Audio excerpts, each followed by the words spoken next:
विजय सरदाना, और आप तो एमएसएमई के एक्सपर्ट भी हैं, अगर औद्योगिक विकास दर 0.8% का गोता खा रही है, माइनस में जा रही है, तो इसका मतलब साफ हुआ उत्पादन कम हो रहा है।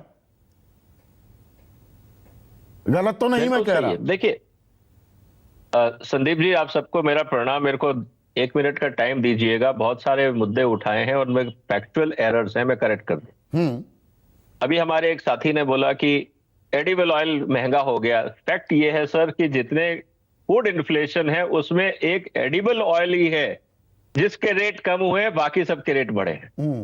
तो ये एक करेक्शन मैं करना चाहता हूं। दूसरा, रही बात की सरकार की, कितने कम हो गए? 225 रुपए वाला कितने पे आ गया? 1 मिनट अंशुल, अब आपकी बारी नहीं है, प्लीज एक एक करके हर प्रवक्ता को अपना मौका मिलना चाहिए। जी विजय भाई। देखिए, अगर आपके किसानों को जो रॉ मटेरियल है, मस्टर्ड की बात अगर आप कर रहे हैं, अगर 70 से 80 रुपए अगर आपके मस्टर्ड का रेट है, तो 200 रुपए तेल होना वाजिब है, क्योंकि 35% तेल निकलता है। आप बैक कैलकुलेट कर दीजिए, मस्टर्ड का 200 रुपए है ना, 200 के आसपास मैं ये पूछना चाह रहा था। ऐसा बिल्कुल, तो नहीं बिल्कुल, है बिल्कुल, बिल्कुल। नहीं, सही कह रहे हैं आप, मैं उसमें नहीं जा रहा। अब देखिए, मैं इसलिए कह रहा हूं। दूसरी बात रही कि हमारे यहाँ पे जो इंफ्रास्ट्रक्चर स्पेंडिंग सरकार कर रही है या नहीं। अगर आप आईआईपी डेटा देखें तो दो चीजें बहुत क्लियर इंडिकेट करती है इन्फ्लेशन का जो असर आपको दिख रहा है। सरकार की तरफ से स्पेंडिंग जारी है, इंफ्रास्ट्रक्चर में पॉजिटिव ग्रोथ है, कैपिटल इन्वेस्टमेंट में पॉजिटिव ग्रोथ है। नेगेटिव जो है वो है consumer non durable primary goods में ग्रोथ है, क्योंकि बेसिक आइटम है, कंज्यूमर खाएगा, इस्तेमाल करेगा। लेकिन जो डिस्क्रिशनरी इनकम है, जिसको आप कॉस्मेटिक बोल सकते हैं, बाकी चीजें बोल सकते हैं, वहां पे निश्चित रूप से कमी आई है। माइनिंग में लगभग 4% माइनस की ग्रोथ रेट, मैं वही आ रहा हूं। मैन्युफैक्चरिंग में 0.25% की माइनस में ग्रोथ रेट। बिल्कुल सही कह रहे हैं आप, मैं उसी पे आ रहा था संदीप जी। माइनिंग और मैन्युफैक्चरिंग निश्चित रूप से कम है, क्योंकि जिस तरह से इंटरनेशनल मार्केट में इस समय आपकी जो एक्सपोर्ट की डिमांड कम होती जा रही है।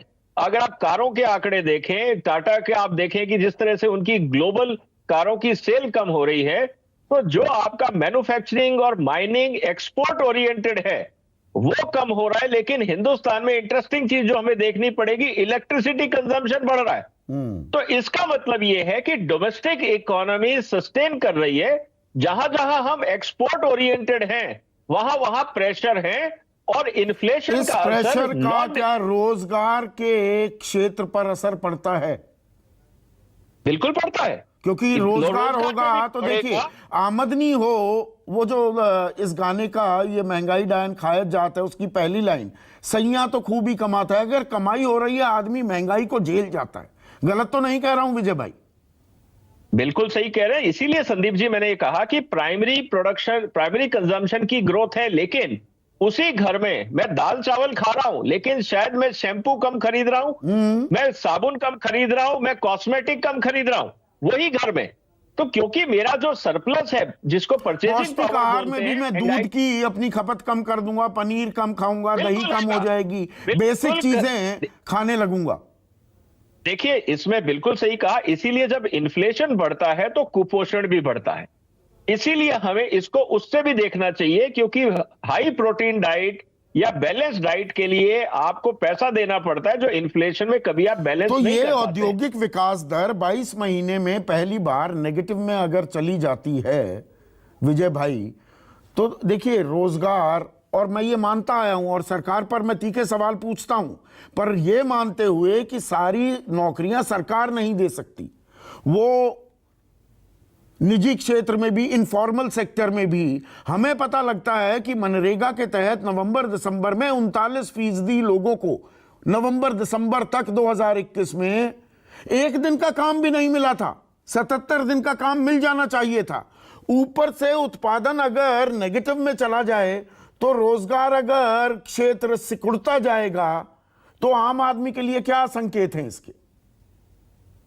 आम आदमी के लिए संकेत चिंताजनक है। जैसा हमने कहा कि बहुत सारी जो बड़ी कंपनियां हैं, जो ब्रांडेड और कंपनियां मार्केटिंग करती हैं, वो स्मॉल स्केल इंडस्ट्री से भी खरीदती हैं।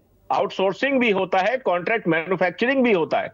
वहां कमी आएगी। अगर वहां कमी आएगी तो रोजगार के अवसर कम होंगे। अगर हम यही देख रहे हैं कि इलेक्ट्रिसिटी कंजम्पशन बढ़ रहा है, लेकिन डिस्क्रिशनरी स्पेंडिंग कम हो रही है। तो इस समय कंज्यूमर कंजर्वेटिव है, वो खर्चा कम करना चाह रहा है। और आने वाले दिनों में ब्याज दरें और बढ़ेंगी, ये तो गिवन है, सब जानकार ये मान रहे हैं। तो और निवेश या हनुमान बनने की गुहार या एनिमल स्पिरिट्स जगाने की दरकार, क्या ये काम आएंगी? अभी इसके लिए सपोर्ट सिस्टम बनाना होगा और सरकार जो पीएलआई की स्कीम लेके आ रही है इसको और एक्सपेंड करना होगा। और उम्मीद है कि शायद दिवाली पे थोड़ा बूस्टर का काम हो, फेस्टिव मूड होता है। लेकिन प्रॉब्लम यह है जो आईएमएफ ने कहा कि आने वाली स्थिति और बिगड़ेगी, तो जो एक्सपोर्ट ओरिएंटेड सेक्टर हैं वहां चिंता ज्यादा दिख रही है। और ग्रामीण क्षेत्र की बात करें, वहां मार ज्यादा पड़ रही है।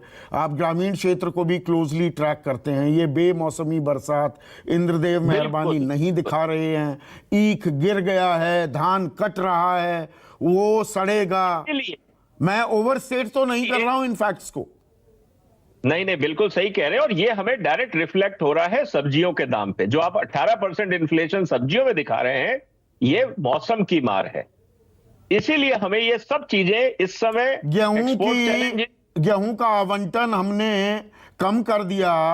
प्रधानमंत्री गरीब कल्याण अन्न योजना में भी उसमें चावल ज्यादा दे रहे थे। आने वाले 2-3 महीनों में चावल की कमी का संकट भी हमारे सामने मुंह बाए खड़ा हो सकता है क्या विजय भाई? देखिए, अभी अगर उसको मैं अलार्मिंग सिचुएशन नहीं कहूंगा, क्योंकि जो थोड़ा बहुत एरिया कम हुआ है पैडी में इस बार, उसको कंपनसेट करने के लिए एफसीआई में सफिशिएंट स्टॉक्स हैं। तो कम से कम 1 साल मुझे ये पैनिक पैडी में नहीं दिख रहा है। अब रही बात मौसम की और इंटरनेशनल सिनेरियो में एक्सपोर्ट ओरिएंटेड इंडस्ट्री, इन 2 चीजों पे हमें ध्यान रखना पड़े। और इसमें तेल के दाम हमें परेशान करते रहेंगे।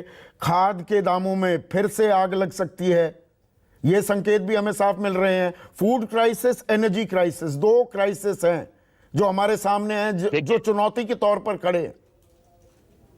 जब तक हमारी डिपेंडेंसी इंपोर्टेड क्रूड पे होगी, ये चैलेंज रहेगा।